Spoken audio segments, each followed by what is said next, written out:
Assalamualaikum warahmatullahi wabarakatuh. Teman-teman kembali lagi di channel YouTube saya, Khairun Imam. Gimana nih kabar kalian? Semoga kita semua selalu diberi kesehatan, kemudahan, dan juga rezeki yang berlimpah dari Yang Maha Kuasa, teman-teman ya. Nah, di video kali ini kita akan melihat bagaimana Pramono Anung, Gubernur Jakarta, lagi-lagi menjadi sorotan netizen. Dan tidak sedikit yang merujak akhirnya Pramono Anung. Karena apa? Nah, di tengah pemerintah melakukan efisiensi anggaran, Pramono Anung rupanya melantik 15 staf sus. Dan beberapa nama itu ya dari Partai Banteng. Apakah ini termasuk nepotisme, teman-teman? Karena ya netizen mengatakan demikian. Nah, selain itu, ada juga video dari Pak Mahfud MD yang akhirnya mempermalukan para pakar hukum tata negara terkait dengan RUU TNI. Utamanya orang-orang yang membuat dirty provokator yang menyerang Pak Jokowi dan juga Pak Prabowo. Oke teman-teman, sebelum kita mulai videonya, jangan lupa like, subscribe, dan share. Dan tanpa perlu berlama-lama lagi, mari kita mulai videonya berikut ini. Di tengah pemotongan anggaran, tren pengangkatan staf khusus tetap berlanjut. Gubernur Jakarta Pramono Anung mengikuti langkah Presiden Prabowo dengan menunjuk 15 staf khusus yang terbagi dalam 7 bidang. Menurut Pramono, tim ini dibutuhkan untuk membantu tugasnya mengelola Jakarta, termasuk untuk urusan keumatan, keagamaan, dan ternyata DKI Jakarta membutuhkan itu, ujar Pramono di Balai Kota Senin 17 Maret 2025. Lalu siapa saja yang masuk dalam jajaran staf khusus ini? Firdaus Ali ditunjuk sebagai koordinator staf dengan Justinus Prastowo, mantan staf khusus Menkyu Sri Mulyani sebagai wakilnya. Selain itu ada pakar tata kelola Dono Joga, serta aktivis dan pegiat sosial Nong Darul Mahmada. Dari kalangan politik, Pramono mengangkat Ciko Hakim sebagai staf komunikasi publik. Ciko sendiri dikenal sebagai juru bicara PDIP. Namun Pramono menegaskan selain Ciko, staf khususnya berasal dari kalangan profesional. Di tengah kebijakan efisiensi anggaran, pengangkatan staf khusus ini justru mengundang reaksi publik karena dianggap sebagai pemborosan. Bayangin teman-teman, 15 staf sus, itu gajinya berapa gitu ya kan? Jakarta lagi. Aduh, ini kan lagi efisiensi teman-teman. Banyak banget staf susnya, 15 gitu. Kang Deddy Mulyadi aja kemarin mengangkat Ibu Susi Pujiastuti sebagai tim pakar di Jawa Barat itu tanpa digaji loh. Nah ini sangat luar biasa. Yang luar biasa itu Ibu Susi mau menyumbangkan pikirannya untuk negara tanpa digaji, tanpa dibayar. Ini luar biasa nih, harusnya Jakarta belajar dari Jawa Barat ya kan. Oke, jadi gini, banyak yang panik gara-gara revisi Undang-Undang TNI. Katanya nih bakal bikin kita throwback ya ke zaman Orde Baru pastinya. Dimana tentara tuh bisa nongkrong di DPR tanpa perlu ikut pemilu. Tapi nih Mahfud MD menilai bahwa perubahan ini tetap menjaga prinsip reformasi. Jadi tuh kalau dulu di era Orde Baru, keputusan politik cuma dipegang sama 3 pihak. ABRI, birokrasi, dan Golkar. Yang lain tuh cuma bisa nonton sambil ngemil gorengan pastinya. TNI Polri bahkan dapat kursi gratis di DPR. Gak perlu kampanye, tinggal duduk, tanda tangan, dan kelar pastinya. Nah, sekarang tuh setelah reformasi, sistem itu dibuang jauh-jauh. Terus tuh ada yang takut revisi Undang-Undang TNI ini bakal bikin tentara bisa masuk ke jabatan sipil lagi pastinya. Nah, nggak gitu konsepnya. Tap MPR nomor 6 dan 7 tahun 2000 tetap jadi pagar pembatas pastinya. Jadi tentara tuh tetap di baraknya. Demokrasi tetap di jalurnya. Yang jelas, keputusan ini tuh nggak bakal bikin kita balik ke era militerisme kayak dulu lagi pastinya. Cuma kita juga nggak boleh lepas tangan gitu aja. Media, mahasiswa, dan masyarakat sipil harus tetap jadi penjaga. Betul, semua unsur harus menjaga dan mengawal RUU TNI. Sekalipun sudah disahkan menjadi undang-undang, kita harus tetap mengawal bagaimana jalannya di lapangan teman-teman. Karena ya kalau kita mau berpikir positifnya ya, kan banyak perwira-perwira TNI itu yang berkuliah di kampus-kampus luar negeri yang kampusnya terbaik juga teman-teman. Dan sayang juga kalau potensi mereka, pikiran mereka itu tidak digunakan untuk membangun bangsa dengan masuk ke lembaga-lembaga negara yang sudah diatur dalam undang-undang. Ya, tapi gimana menurut kalian teman-teman terkait dengan RUU TNI ini? Coba komen di bawah ya pendapat kalian. Luar biasa, bravo Pak Prabowo. Prabowo versus mafia migas. Siapa takut? Bro, ada gosip panas nih. Katanya mafia migas lagi gerah dan mulai gerak ngancam Prabowo. Kok bisa? Ya, gara-gara doi kepikiran buat ngusut tuntas kasus oplosan migas yang udah jadi penyakit lama di negeri ini. Intinya, kalau Prabowo berani bongkar-bongkar sampai ke akar, siap-siap aja dia bakal kehilangan kursi presiden. Serem, kan? Tapi jangan salah, ini bukan ancaman ecek-ecek. Mafia migas bukan kelompok sembarangan. Duit mereka gila-gilaan, ribuan triliun. Bisa jadi lebih kaya dari semua orang di daftar Forbes digabungin jadi satu. Duit segini nggak cuma bisa beli jet pribadi atau pulau, tapi juga bisa beli pengaruh, kekuasaan, bahkan mungkin bisa ngesetting kebijakan negara. Gila nggak tuh? Mafia migas panik, kenapa? Pertanyaannya sekarang, kenapa tiba-tiba mereka panik? Ya, karena Prabowo bukan tipe pemimpin yang gampang diatur. Nah, ini teman-teman ya, ini penting banget nih. Pak Prabowo itu di setiap pidato-pidatonya sudah sering mengatakan ya, jangan mudah terprovokasi dan jangan mudah diadu domba asing, teman-teman. Karena ya kita nggak bisa maju kalau mudah terhasut, mudah terpropaganda, mudah diadu domba dengan politik divide et impera. Nah, Pak Prabowo selalu mengingatkan itu.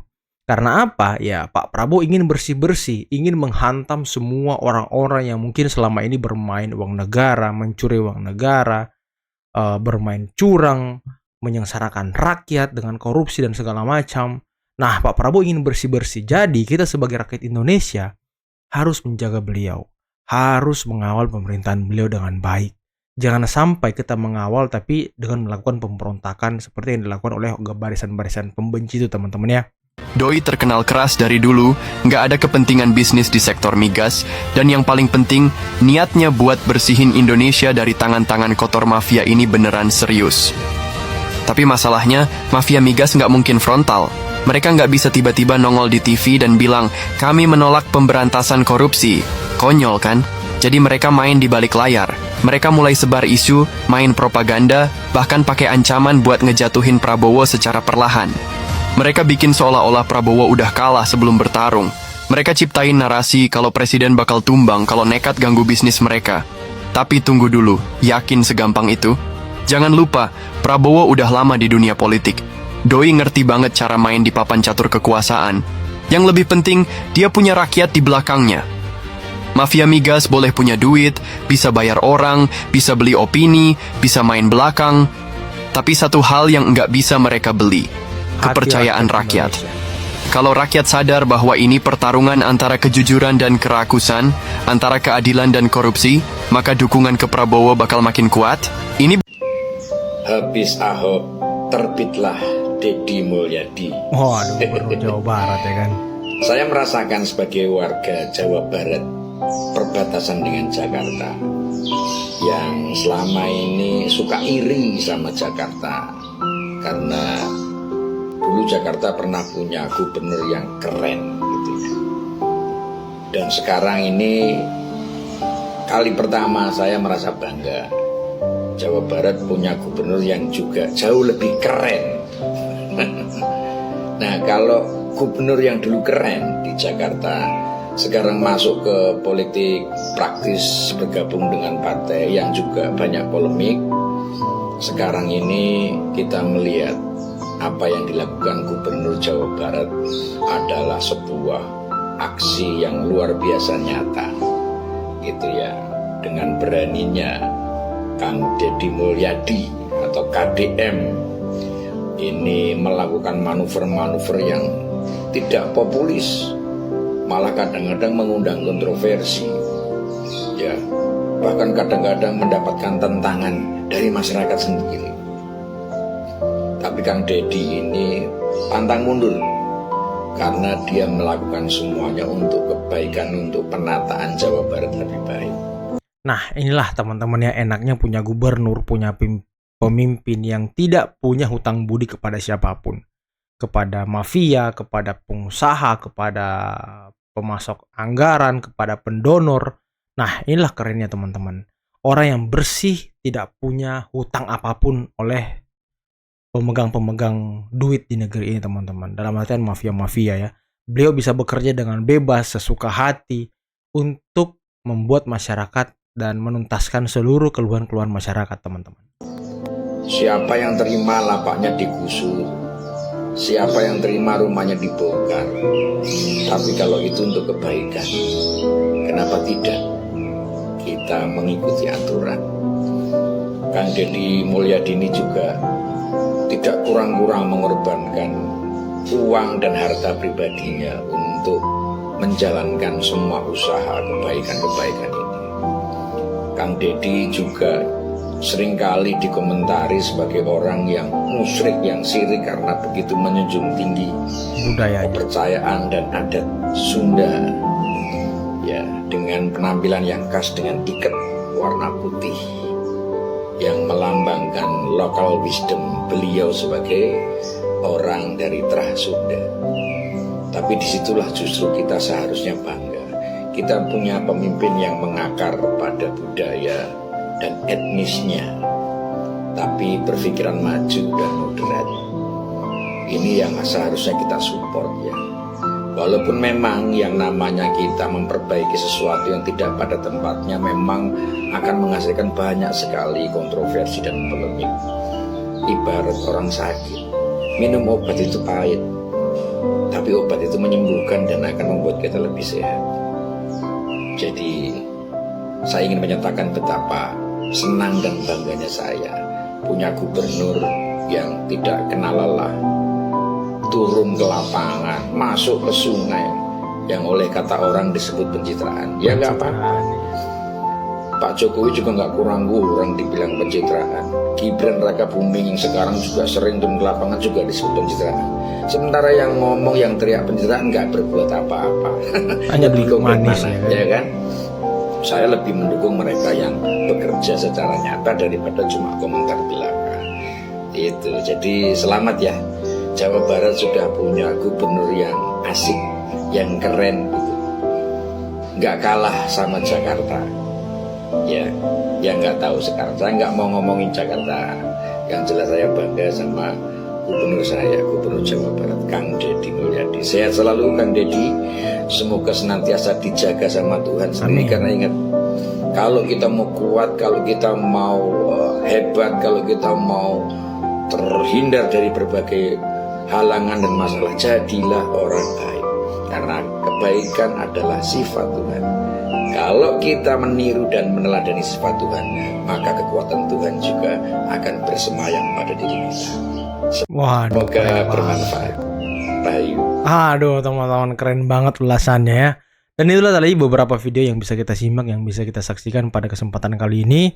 Gimana teman-teman, menurut kalian langkah dari Pramono Anung yang mengangkat staf sus sebanyak 15 orang, yang beberapa nama di dalamnya dari PDI Perjuangan, dan bagaimana soal RUU TNI? Coba kalian komen di bawah. Selain itu, Pak Prabowo sepertinya memang sedang digoyang-goyang ya. Ini juga berbanding lurus ataupun sejalan dengan apa yang dikatakan oleh adik beliau, Pak Hashim Joyo Hadikusumo, bahwa Pak Prabowo sudah mulai digoyang-goyang dan ditarget oleh asing gitu. Karena kebijakan-kebijakan beliau yang terus pro rakyat, terus mementingkan rakyat dan selalu merugikan para mafia dan juga oligarki teman-teman.